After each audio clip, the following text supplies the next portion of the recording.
ඉස්සෙල්ලා පළවෙනි වීඩියෝ එකේ ඔයාලා දැක්ක නේද සුද්ධ කරලා මේ අපි කපා ගන්න විදිය මැඩ දළු කොහොමද කොයි විදියද කියලා මැඩ දළු ගැන අපි දැනගත්තා. දැන් මම දෙවෙනි වීඩියෝ එකෙන් කරන්නේ ඒක කොහොමද අපි උයා ගන්න කියලා. හරිද? ඔයාලා දන්න දැන් අපි මේ විදියට කපලා ලුණු වතුරට දාගත්තු මැඩ දළු ටික, මැඩ කොකු ටික ඊට පස්සේ හොඳට වතුර හට්ටියක් ලිපේ තියලා වතුර එකක් ලිපේ තියලා ඒක උතුරගෙන එනකොට ඒකට මම ලුණු ටිකක් දාලා තියෙන්නේ. ඒක උතුරගෙන එනකොට මේ අපි කපාගත්තු මේ මැඩ කොකු දළු ටික දා ගන්නවා. ඒක දණ්ඩයි ඒ ටික අපි කපාගත්තු ටික මේකට අපි දා ගන්නවා. දාලා උණු වතුරෙන් චුට්ටක් තැම්බෙන්න තියනවා. තම්බලා ඊට පස්සේ ඒ වතුර එක අපි පෙරලා අයින් කරනවා. හරිද? මොකද මේ ඒක පෙරලා අයින් කරගන්න ඕන. ඒක අර විස යන්නේ හැම වගේ. ඒක නිසා ඕක අපි පොඩ්ඩක් තැම්බෙන්න තියනවා ලිපේ. මේ අතරේ අපිට පුළුවන් මේක තැම්බෙන අතරේ අපිට මොනවද ඕන කියලා බලන්න. අපිට ඕන වෙනවා ඔයාලා මගේ අනිත් වීඩියෝ එකේ දැක්කනේ මැඩදළු මේ මැඩ කොකු එහෙම නැත්නම් සුද්ධ කරන විදිය නේද? මැඩ කොකු මොනවද කියලා දැනගත්තනේ. දැන් අපි යන්නේ උයන එකේදී දන්නවනේ මං කරන උණු වතුර එකකට අපි මේ කපාගත්තු මැඩදළු ටික දාලා තැම්බෙන්න ආරිනවා. ඒකට ලුණු එහෙම දානවා. ඕක තැම්බෙන අතරේ අපිට පුළුවන් අවශ්‍ය ද්‍රව්‍ය ලෑස්ති කරගන්න.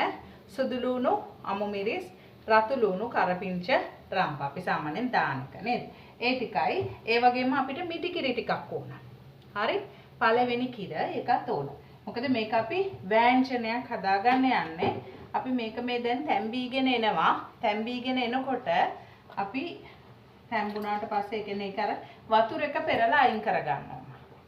හරිද? මේ දැන් උතුරනවා. හොඳට වතුර එක උතුරනකොට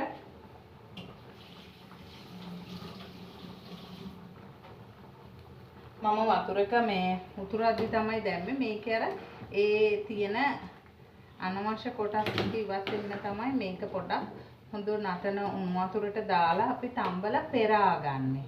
මේක මේ වලට පේනවා ඇති සමහරකට පෙන ගතියක් තියෙනවා මේ වගේ පෙන. නේද? අපි ඒක ඉවත් කරගන්න ඕන. මේ මැඩ කොකු නැත්තම් බැර කොකු කැරැන් කොකු මේ හැමදේම හොඳයි අපේ කාටිලේජ් වර්ධනයට. ඉස්සර කට්ටිය කෑවේ ඕවා. දැන් අපි වස විස තමයි කන්නේ නේද? දැන් මං යන්නේ දැන් මේක තැම්බිලා තියෙන්නේ උණු වතුරෙන්. හොඳට මං මේක පෙරාගෙන එන්න යන්නේ. මම දැන් ඩික ඔෆ් කරනවා. ඔයාලා බලාගෙන ඉන්න මං ටක් ගාලා පෙරාගෙන එන්න.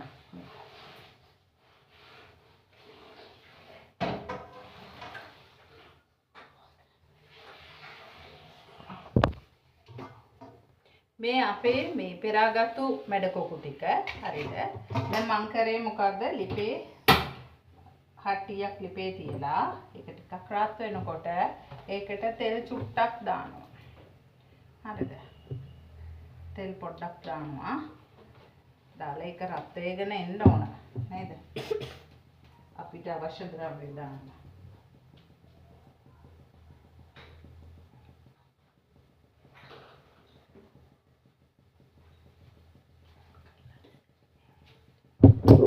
මම මේකට දානවා ඔලු හාල් ටිකක් අබ ඇට ටිකක් දානවා රත් වෙනවා සුදු කිරි දාලා නේද? මම සුදු ලුණු ටික දානවා.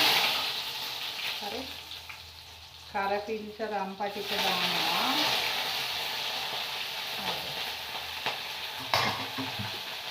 හොඳට රත් වෙලා තියෙන්නේ තෙල් එක. මම ලිප ගොඩක් අඩු කරලා තියෙන්නේ.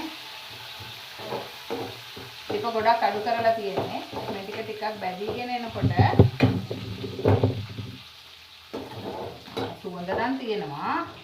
ඒ ටික බැදීගෙන එනකොට මම මේකට රතු ලුණු සහ අමු මිරිස් ටික දානවා. හරි? බැදෙනකොට අපිට මේකට දාන්න පුළුවන් තක්කාලි ඕන නම් තක්කාලි ගෙඩියක් දාන්නත් පුළුවන්. රසයි. අපි දාලා බලමුද තක්කාලි? දැන් මේක රත් වෙලා තියෙන්නේ අපිට අපි මං කියන්නේ තක්කාලි ටිකකුත් දාමු කියලා නේද? ඔන්න මම තක්කාලි ගෙඩියකුත් සබලා ගන්නවා. ඔයාලට ඕන නම් තක්කාලි නොදා ඉන්නත් පුළුවන්. හරිද? චූට්ටක් ලිප වැඩි කරගත්තා. ඒකට මම දැන් දානවා මොනවද? මැද කොකු ටික දාන්න ඕන. නේ? මැද කොකු ටික දානවා. අපි තම්බලා පෙරාගත්තු මැද දළු ටික, ඒ කියන්නේ මැද කොකු දළු ටික දැම්මා. හරි. ඒක දාලා අපි මේකට මෙහෙම්මම 3-5 ටික එකතු කරනවා. මොකද එතකොට අල්ලනවනේ නේද? මම දානවා මේකට අද මස්කරේ 3-5. ඔයාලට ඕන 3-5 එකක් දාගන්න පුළුවන්. දැන් මස්කරේ එක දැම්මම ටිකක් රසක් තියෙනවා. හරි මස්කරේ එක දැම්මා. ඔයාලට මම කහ ටිකක් දානවා. සාමාන්‍යයෙන් මට මේකටම දානවනේ නේද? කහ ටිකක් දානවා. මම ගම්මිරිස් චුට්ටක් තමයි එකතු කරන්නේ. මොකද අපේ ගෙදර වැඩියම මිරිස් කන්නේ නැහැ. ඔයාලට ඕන ඔයාලේ රස අනුව මිරිස් දාගන්න පුළුවන්. හරිද? මම ලුණු චුට්ටකුත් එකතු කරන්න යනවා. මම ගොඩක් එකතු කරන්නේ නැහැ ලුණු. මොකද මම සෝදාදි ලුණු දැම්මා. සහ තැම්බෙද්දි ලුණු ටිකක් දැම්මා. අර පොල් කිරි වල ලුණු ගතිය නැති හින්දා මම වැඩියම නෙමෙයි ටිකක් දැම්මා. ඒක කරා ලුණු. හරිද? මේක දැන් ඔන්න තෙලෙන් පොඩ්ඩක් තැම්බීගෙන ඇවිල්ලා තියෙන්නේ. මට මේකට තව පොඩ්ඩක් පොඩි ගතිය වගේ ගන්න ඕන නම් ටික වැඩිපුර තැම්බ ගන්න ඕන කියලා දැනෙනවා නම් මට පුළුවන් අපිට පුළුවන් දීකිරි චුට්ටකුත් එකතු කරන්න. හරිද? ඔයාලා කැමති විදිහට දීකිරි පොඩ්ඩකුත් ඕනනම් එකතු කරලා ගන්න. හරි? මම දීකිරි පොඩ්ඩක් එකතු කරා. එකතු කළා ලිප පොඩ්ඩක් වැඩි කරා.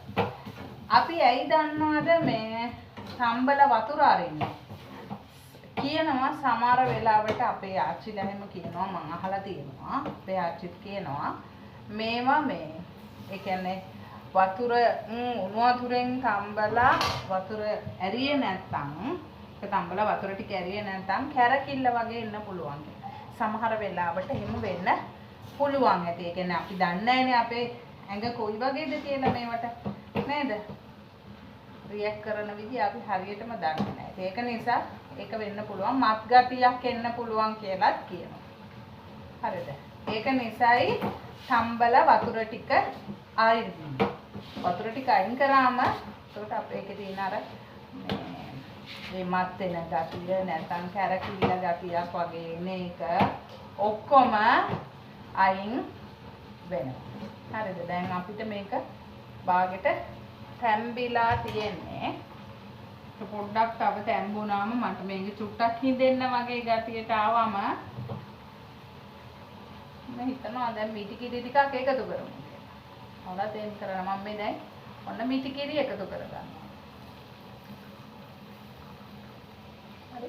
ගොඩාරියක් නෙමෙයි මම සාමාන්‍ය ටිකක් තමයි එකතු කරගත්තේ. මේක හරි රසයි බොන්චි වුණා වගේ. එකතු කරලා හරි රසයි මේක. ටික වැඩි කරගන්න සාමාන්‍ය විදියට අපිට බලන්න පුළුවන් කොහොමද කියලා. මේ බලන්න පාටකුත් තියෙනවා අමුතු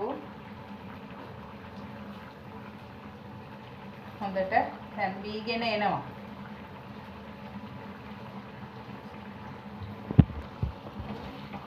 මේ බලන්න දැන් අපිට තේරෙනවා මේක හොඳට තැම්බිලා කියලා නේද? ඔයගලන්ට එහෙම හිතෙනවා නම් පොඩ්ඩක් මේ වගේ හැන්දට කැරලක් අරගෙන රස බලන්න පුළුවන්. මෙන්න හොදි ගතියක් චුට්ටක් තියෙනවා. හරිද? මේ දැන් තැම්බිලා. මේකත් එක්ක බත් කන්න පුළුවන්.